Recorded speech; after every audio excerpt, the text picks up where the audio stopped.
SMT Nation, we back. We got some huge updates from AT&T on Gigapower, this new joint venture that AT&T has with BlackRock. We have some information on where they're going to be building, how it's going to go, the experienced people that'll be pushing this new business and story and service, and where you can expect it to be. All right, so starting first in the title, Mesa, Arizona.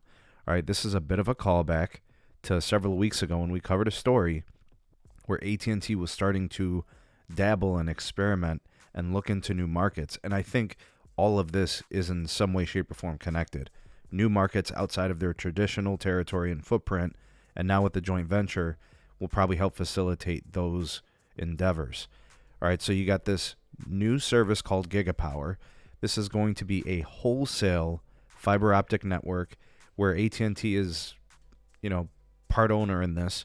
The company is a standalone company, but what they're going to do is they're going to wholesale lease their fiber infrastructure to other businesses.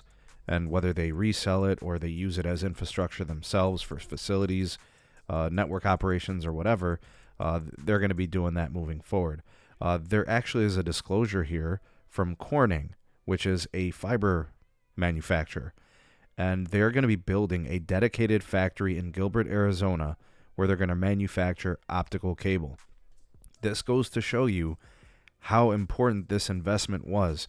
They were able to get a commitment from Corning, or AT&T followed Corning to Gilbert to make the transport and the delivery of, market supplies very easy. They could facilitate it quite well. Additionally, they said that things will be happening outside of just Mesa, but they're looking at Phoenix.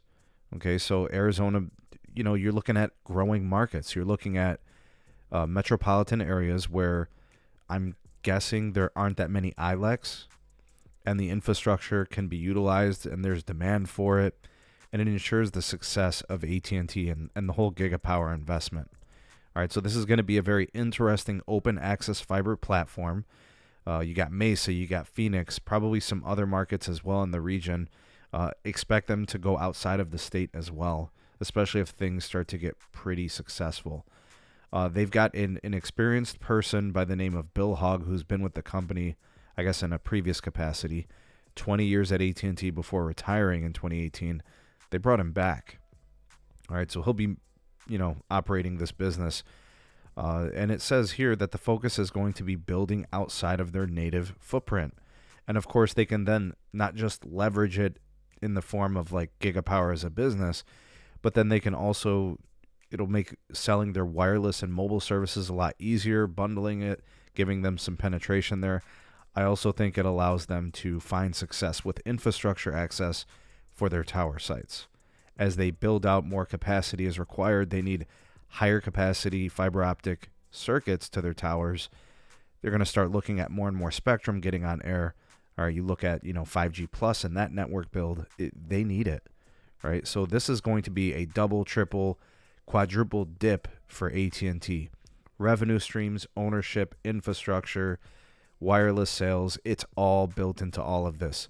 Additionally, they say that we are confident in the ability of Gigapower team to meet the build goals that they have set, deploying a reliable multi-gig fiber network to an initial 1.5 million customer locations across the nation using a commercial open access platform. There you guys have it. You now have a little bit of a better idea on the scale, where the locations are going to be at initial, where they're going to be getting their supplies from, how they're going to do it, who's manning the whole process and business. A little bit of disclosure here. This is good stuff.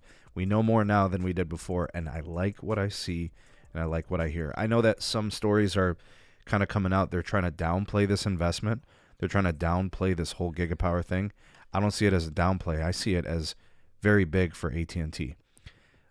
Fiber deployment, infrastructure ownership is arguably one of the most important things when it comes to operating a mobile network, right? So whether it's home internet, wholesale operations, wireless operations, it's all built in, and you get in the double, triple, quadruple dip in all those different ways. I don't think you can overstate it. I think this is huge for AT&T. I'm not downplaying it. I think this is big. What do you guys think? Comment down below. You are the voice of the people, the SMT Nation. Let your voice be heard. Like, share, and subscribe for more, and turn on the bell notification icon to never miss an upload. Links are in the description for all things going on with the channel. Big shout out to my YouTube members and my Patreon supporters. Thank you for supporting me on those platforms and making content on this channel possible. That's it for this video. We shall see you all in the next one. Peace.